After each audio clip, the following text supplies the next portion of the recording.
ma credo che negli ultimi due interventi sia stato tracciato, no, la sintesi politica che vogliamo fare questa sera, no?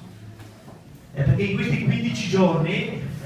ci sono state spinte diverse, spinte a far veloci, a mettere in campo il candidato velocemente, e le strade per mettere in campo velocemente il candidato erano essenzialmente due, no? Non fare le primarie e scegliere un altro metodo, o fare le primarie e accorciarlo, ma come abbiamo detto la proposta del segretario è la seconda, cioè quella di fare le primarie e di accorciare i tempi. Questa è la motivazione semplice, tanto è vero, io lo dico, che guardate che i candidati che abbiamo sentito sono in campo già da alcune settimane comunque, adesso non nascondiamoci dietro un dito, perché se diventiamo veramente il partito delle regole e dei commi, allora io mi preoccupo. Io credo che oggi veniamo fuori con una decisione straordinariamente importante,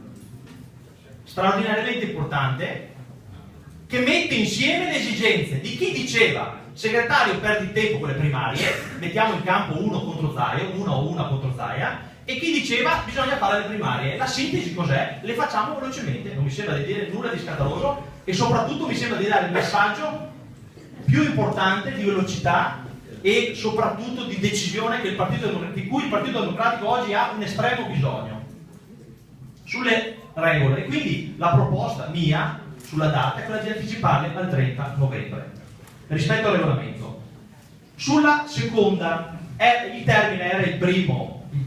novembre per la dichiarazione di voler partecipare, e le firme si raccoglievano dal 1 al 14, ma la commissione si è trovata, il primo era sabato festivo, colpa nostra, perché probabilmente siamo abituati a lavorare, e abbiamo detto di spostarlo al lunedì. Io dico un'altra cosa, teniamo fermo il termine del 14, perché vi dico questo? Per la presentazione delle candidature, con il pacchetto di firme ovviamente il 14, ma siccome sappiamo che dietro a questa decisione di oggi c'è la coalizione, perché questo è il passaggio ulteriore, no? Non dovevamo venire qui solo a discutere primarie, sì o no, candidati nostri, dovevamo anche dirvi c'è o no un pezzo del mondo fuori dal nostro recinto, o meglio fuori dalle nostre porte, che è interessato alle primarie? Sì, c'è. La delegazione, la segreteria ha fatto i colloqui e ci sono questo interesse, quindi dovremo, secondo me giustamente, da domani lavorare per ampliare e dare la possibilità entro il 14 anche a loro di presentare le firme. Per le firme, guardate, io sono d'accordo con Marco, questo regolamento qui è un regolamento semplice, l'unica cosa che imposta sono le 4.000 firme dei cittadini, che l'abbiamo esportato dall'Emilia Romagna, all'inizio erano 5.000, abbiamo messo 4.000,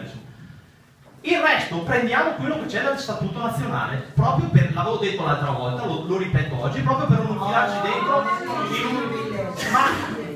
non impedisce a nessuno di candidarsi, non impedisce